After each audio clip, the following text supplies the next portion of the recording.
Voluntary euthanasia India में legal नहीं है। भारत में आप कह दो कि स्वेच्छा से कोई चाहे तो मृत्यु का वर्ण कर सकता है, तो स्वेच्छा से तो पता नहीं कितने होंगे, पर इस चक्कर में मारा न जाने कितने लोगों को जाएगा और कह दिया जाएगा कि इसने तो खुद ही कहा था कि यूथनाइज मी।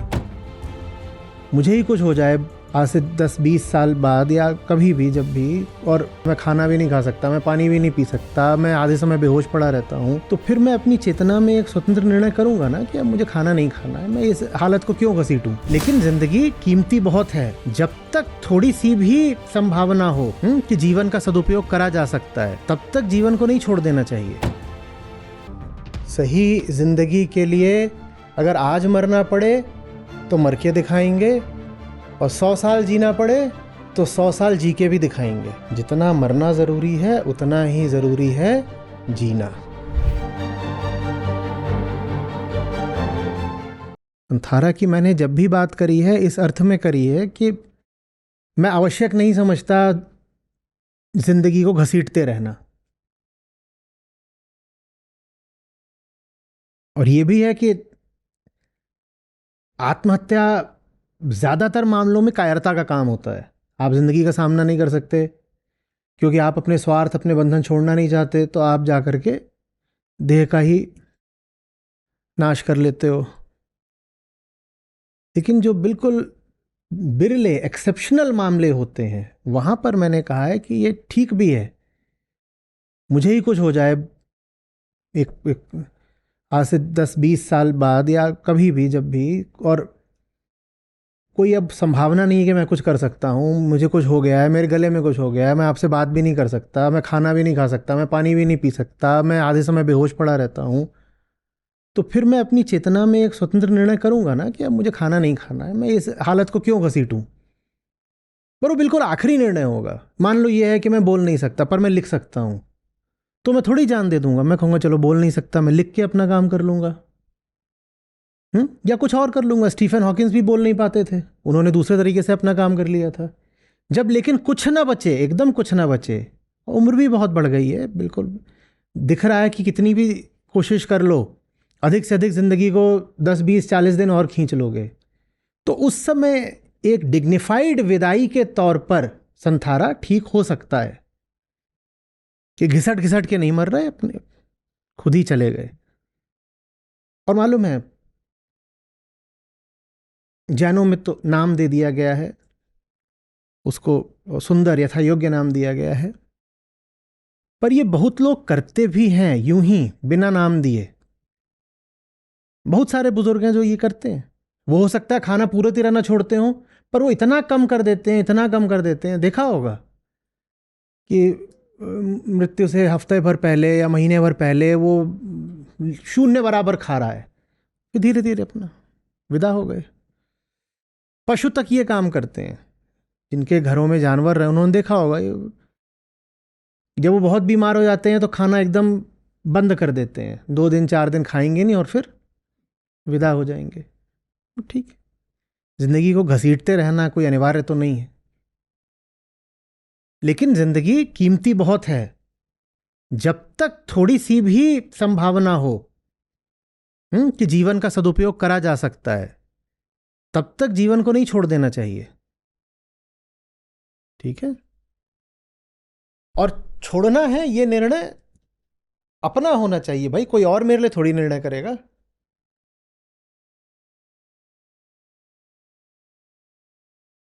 सर फिर इसमें एक कॉन्ट्रडिक्शन भी मिलता है कि वॉलेंट्री यूथनेसिया इंडिया में लीगल नहीं है, बट अगर धर्म के नाम पे संथारा किया जाए या फिर कुछ और तो वो लीगल देखो, है। वो इसलिए भी नहीं है भारत में क्योंकि बहुत बड़ी आबादी है, और जो एनफोर्समेंट है किसी भी रेगुलेशन का, उसका बहुत तरीके से दुरुपयोग हो सकता है।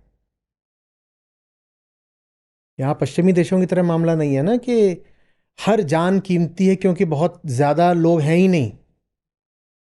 वहाँ इतने ज़्यादा लोग होते ही नहीं है कि 10-5 मर भी गए तो फर्क नहीं पड़ रहा। वहाँ एक एक जान की कीमत है। यहाँ तो आप ये कह दोगे वॉलंटरी यूथनेसिया है, किसी के फर्जी साइन करवा लिए, ग्राम स्तर पर, तालुका स्तर पर, तहसील स्तर पर क्या हो रहा है किसको क्या पता है। हर तरीके का फर्जीवाड़ा चल रहा है, क्या पता चलेगा। ये तो इस तरह से हत्याकांड शुरू हो जाएंगे। भारत में आप कह दो कि स्वेच्छा से कोई चाहे तो मृत्यु का वर्ण कर सकता है, तो स्वेच्छा से तो पता नहीं कितने होंगे, पर इस चक्कर में मारा न जाने कितने लोगों को जाएगा, और कह दिया जाएगा कि इसने तो खुद ही कहा था कि यूथेनाइज मी। वो एक आता था, पता नहीं किसका विज्ञापन एक आता था, जिसमें वो एक मर रहा होता है या मर रही होती है बिल्कुल, तो वो लिखवा लेता है कि तेरी संपत्ति से 1 करोड़ जाने 10 करोड़ कितने करोड़, और वो है मरा हुआ बिल्कुल पड़ा हुआ है, उसके आगे अंगूठा लगवा लेता है ऐसे। तभी ऊपर से पानी की एक बूंद गिरती है और जहाँ वन लिखा होता है वो वन मिट जाता है। हाँ, कोई विज्ञापन था पहले, 10-20 साल पहले आता था। तो ये तो भारत में खूब हो सकता है, कोई मर रहा है, जाके उसका अंगूठा लगवा लिया कि मैं मरना चाहता हूँ, खुद ही लगा दिया उसने अंगूठा। आप कह दोगे नहीं, इसमें किसी सरकारी कर्मचारी को विटनेस होना चाहिए, तो सरकारी कर्मचारी तो विटनेस हो जाएगा, उसमें क्या है।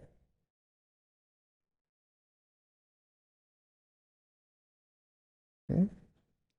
तो इसलिए भारत में उस चीज़ को अभी वैधानिक मान्यता नहीं है, और मैं समझता हूँ होनी भी नहीं चाहिए। जब तक आप थोड़े समझदार देश नहीं बन जाते, तब तक आपने यूथनेसिया अलाउ कर दिया तो उसकी आड़ में हत्याएं होंगी।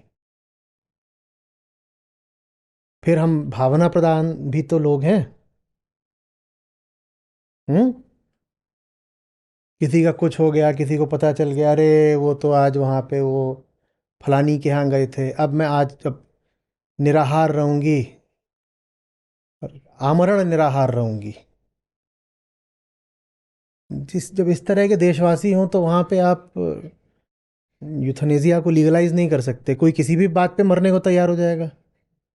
हमारे देश में तो वैसे ही लोग ज़िंदगी से इतने बेजार हैं कि मरने का मौका दो, हर आदमी मरने को तैयार बैठा है। सड़क पे जाओ, लोग जैसे गाड़ी चला रहे हैं, तुम्हें क्या लगता है जीना चाहते हैं?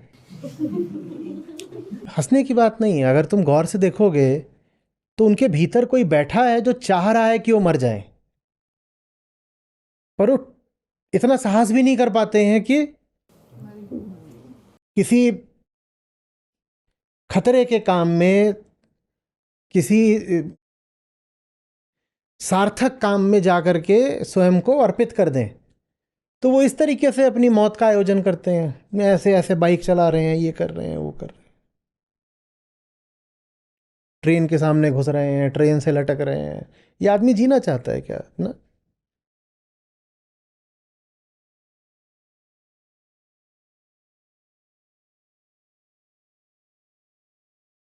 अपनी जिंदगी की कद्र करना कोई छोटी बात नहीं होती है, और अपनी ज़िंदगी की कद्र वही करते हैं जिनकी ज़िंदगी किसी सार्थक काम में लगी होती है। जब ज़िंदगी का कोई मतलब भी नहीं है और मकसद भी नहीं है, 2 कौड़ी की ज़िंदगी है, तो आदमी ऐसे ही हर जगह मरने को तैयार रहता है। वो कुत्ते की मौत भी नहीं, कीड़े की मौत। मर भी गए तो क्या फ़र्क पड़ना है, वही टिड्डी वाली बात। एक टिड्डी गायब भी हो गई तो फ़र्क क्या पड़ना है, मर गए। आप भी अपनी ज़िंदगी की खूब कदर करने लगोगे, खाना भी ठीक खाओगे, व्यायाम भी करोगे, हम्म, अपने मेडिकल टेस्ट वगैरह भी करा कर रखोगे। जिस दिन आप जानोगे कि आपकी जान कीमती, और आपकी जान कभी आपके स्वार्थ के लिए कीमती नहीं हो सकती, जिस दिन आपके प्राण किसी ऊंचे यज्ञ में आहुति बनते हैं ना, उस दिन आप कहते हो प्राण रक्षा जरूरी है। क्योंकि बात मेरी नहीं है, बात मेरी नहीं है, बात उस यज्ञ की है। मेरे प्राण मेरे होते तो बर्बाद भी कर लेता, पर मेरे प्राण अभी आहुति बनने हैं। आग ठंडी पड़ जाएगी मैं मर गया तो, फिर आप कहोगे कि मुझे प्राण रक्षा अपनी करनी है। भारत में कहाँ कोई यज्ञ हो रहा है। हर आदमी बस वही कोई कीड़ा, कोई टिड्डी की तरह जी रहा है। मरने का मौका मिले खट से मर जाते हैं। और ऐसे ही नहीं मरा जाता कि पंखे से लटक गए।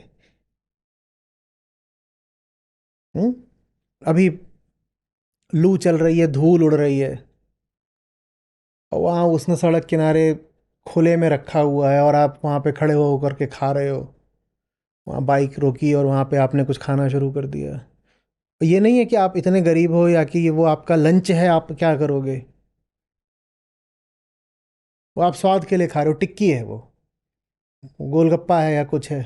तो ये भी नहीं है कि पेट भरने के लिए खा रहे हो, तुम स्वाद के लिए खा रहे हो। एकदम धूल उड़ रही है। कई बार आप नोएडा वगैरह जाओ तो नाला होता है, भारी नाला, और एकदम ऐसा नाला कि 2 सड़क छोड़ के भी उतनी दूर तक उसकी बदबू आ रही होती है। और नाले के ठीक बगल में किसी ने ठेला लगा रखा होता है, और इधर उधर के ऑफिस से भी लोग उतर के आके वहाँ पे मस्त अपना कुछ खा पी रहे हैं। ये वो लोग हैं जो अपनी ज़िंदगी से खुश नहीं हैं। आर्थिक कारण हैं, मैं स्वीकार करता हूँ। ये मत कहने लग जाना कि गरीबों का मजाक उड़ा रहे हो। गरीबों का मजाक नहीं उड़ा रहा मैं, किसी गहरी मनोवैज्ञानिक चीज़ की ओर इशारा कर रहा हूँ। ये वो लोग हैं जो कह रहे हैं कि किसी तरह ये ज़िंदगी समाप्त हो जाए, बस हो जाए इस बार टाइफॉइड, और बढ़िया वाला हो जाए।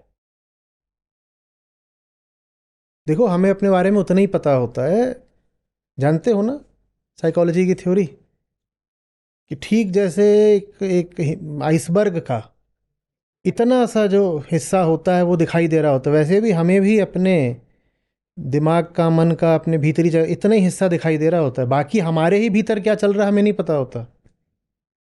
अब ऐसी स्थिति में आप यूथनेसिया अलाउ कर दोगे तो क्या होगा, सोच लो। हर चौथा आदमी खड़ा हो जाएगा, मुझे भी जाने दो। कतारें लगी हुई हैं। और हमारे यहाँ तो ये भी है कि अगर बाबा जी की बूटी लेकर के मरोगे तो सीधे स्वर्ग प्राप्त होगा। कतार और लंबी हो जाएगी कि जल्दी से इस मृत्यु लोक से प्रस्थान करो। ऊपर अप्सराएं की हूरें इंतजार कर रही हैं। सूरमा की, सही व्यक्ति की, ये दो आपको विरोधाभासी बातें देखने को मिलेंगी। जहां जरूरी है वहां वो जान बचाएगा नहीं, जहां जान गंवाना जरूरी ही हो जाएगा, सही युद्ध में और सही क्षण में आप पाओगे कि वो प्राणों का कोई लोभ नहीं कर रहा है। और साथ ही साथ मूर्खता की बातों में वो किसी भी तरह अपने आप को खटाएगा नहीं, मिटाएगा नहीं, गंवाएगा नहीं। सही युद्ध में स्वयं को बचाएगा नहीं, और गलत युद्ध में स्वयं को गंवाएगा नहीं। वो प्राण अर्पण करना भी जानता है और प्राण रक्षा करना भी जानता है। सही जगह पर प्राण अर्पण करेगा, बिल्कुल बेखौफ। और मूर्खता की चीजों से हुए थोड़ी कि ऐसे बाइक ऐसे ऐसे चला के सड़क पे मर गए, बिल्कुल पिछे हुए पड़े हुए हो। इसमें कौन सी तुमने शहादत दे दी है? ये तुमने कौन सी अभी बड़ी बढ़िया चीज करके दिखा दी कि ये देखो, रील बना रहे थे बाइक का पहिया उठा के,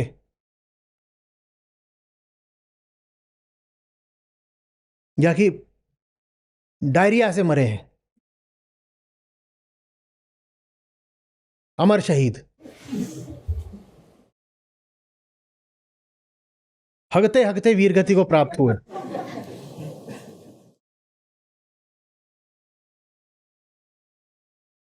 जाते जाते लिटरली निर्मल होकर गए, क्योंकि मल तो बचा ही नहीं भीतर।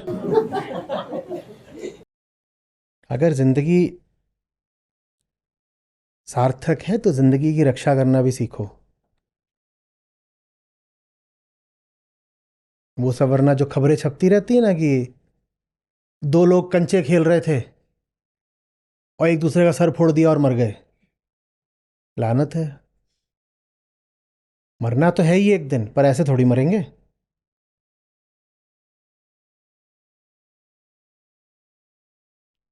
सोचो अर्जुन ऐसे ही मर चुके होते पहले। हम्म।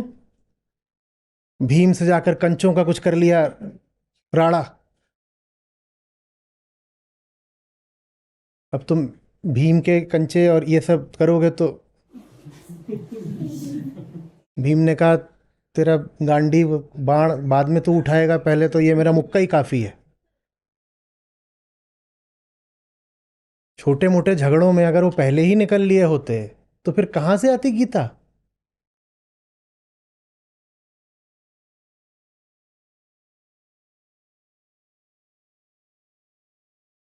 जितना मरना ज़रूरी है उतना ही ज़रूरी है जीना।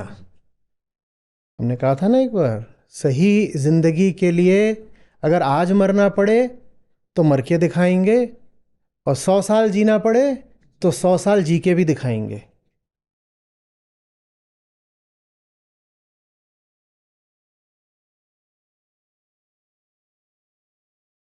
जैसे अष्टावक्र मुनि कहते हैं कि आज प्राण चले जाएं या 10,000 साल और जीऊं, मुझे कोई अंतर नहीं पड़ता।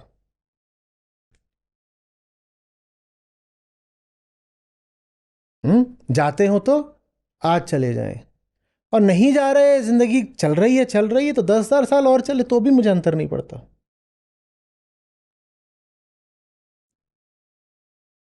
क्योंकि मैं मुक्त जिंदगी जी रहा हूं।